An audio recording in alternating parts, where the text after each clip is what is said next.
A projectile motion is launched with the initial speed v naught and the angle is theta naught above the horizon. This is the trajectory shown in this figure. Which of the following pair of the graphs best represent the vertical component of the velocity Vy and the acceleration in this direction Ay respectively of the projectile as a function of time? What are the forces acting in the y direction? Mg, like at all the point, or G is acting downward? Yeah. So the acceleration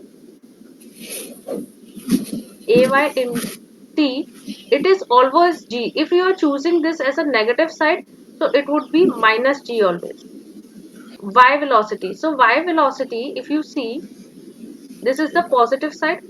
So initially it is V naught sine theta, and at this point it would be 0, and again this V naught sine theta in the opposite direction.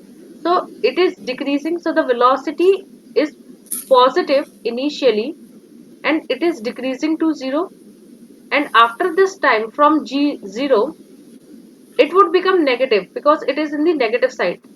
So it would be now started increasing slowly, but towards the negative side. So it would be like this. And the value of this is V naught sine theta, and this value would be negative V naught sine theta. So this is the velocity in the y direction with respect to time. Thanks for watching. If you like the video, then please like it and subscribe the channel. We will bring more problems along with the solution. So if you have any query, then you can WhatsApp me. If you want a private tuition from me, then you can scan this or send me an email on forcetra.physicss@gmail.com. See you in the next video.